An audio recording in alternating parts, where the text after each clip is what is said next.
wa Rombo Marathon kwa sababu inafanyika karibia na mipaka yetu ya Tanzania. Kwa hiyo washiriki ni wa Tanzania, lakini ukitaka kuja mtu kutoka nje hakikisha unakuja na vibali vinavyokutambulisha kwamba wewe umetoka nchi gani. Kwa hiyo ninawakaribisha elite runners wa Kitanzania, lakini wale watakaotoka nje ya Tanzania hakikisha unakuja na kibali kinachokuthibitisha kwamba wewe unatoka wapi, ili tuweze kukutambua kwamba wewe ni halali pale utakapoingia nafasi za ushindi wa zawadi. Nje ya kuja na hivyo vibali, tutakukaribisha tu umekuja kushiriki. Watanzania wenzangu, naomba nichukue fursa hii. Leo ni siku ya kipekee ambayo tunakwenda kuitangaza Rombo Marathon ambayo inakwenda kufanyika tarehe 23. Rombo Marathon ya mwaka huu ni ya tofauti. Utofauti wake haitakuwa Rombo Marathon ya siku moja.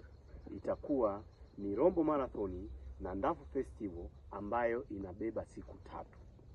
Siku ya kwanza itakuwa ni siku ambayo tunaita before party. Before party tumeshaandaa. Kutakuwa kuna matenti, kuna eneo la vinywaji, kuna eneo la ndafu, kuna eneo la nyama choma, ambayo hiyo usiku watu wataifahamu Rombo na wataelewa kwa kupitia siku hiyo. Kwa hiyo kwa watu ambao wanakuja katika msimu wa mwisho wa mwaka ambapo tunaelekea mwaka mpya, tumekutana na mambo mengi sana. Maana yake ni sehemu pekee ya kuja kupumzika, kwa sababu unaweza ukaja na familia yako.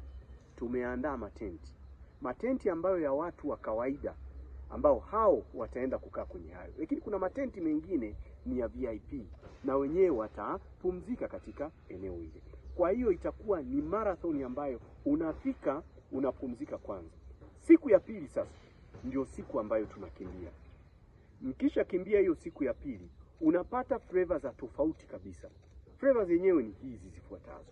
Kwanza unauona mlima Kilimanjaro kwa pembeni, lakini unaviona vijimito vinavyotiririka. Lakini la tatu unauona msitu. Ni mbio ambazo tunasema ni trail run, ambayo unatembea msituni, unakimbia msituni. Kwa nini uje Rombo Marathon? Ni Rombo Marathon ambayo siku hiyo unakimbia, tuna vituo vile vya kupumzikia. Utakapokuwa unapumzika, utapata ndege, utapata maji, utapata matunda, utapata vitu ambavyo huvipati kwenye marathon nyingine yoyote. Lakini lengo la marathon miaka yote huwa linakuwa na content ya kurejesha kwenye jamii, labda kujenga shule au kujenga vyoo au kufanya vitu fulani. Lakini mwaka huu tunachofanya, tutaiunga mkono serikali inayoongozwa na Rais wetu Dr. Samia Suluhu Hassan kwa kupanda miti 10,000. Maana yake ni siku ya 3 umeshakimbia, umepumzika, siku ya 3 unapanda ile miti. Wito wangu, unakuja kwenye marathon ambayo ni ya tofauti na ni marathon ya kitaifa, sio kwa ajili ya Wachaga tu, sio kwa ajili ya watu fulani tu, ni marathon ya kitaifa. Mtanzania yoyote unakuja kwenye marathon ya kitofauti ambayo utapata flavor tofauti, ambayo utapata experience tofauti. Unakuja eneo ambalo hauna mawasiliano na vitu vingine vyovyote zaidi ya wewe kutuliza hali yako na pressure yako kuishusha, na maisha yako yaweze kwenda vizuri.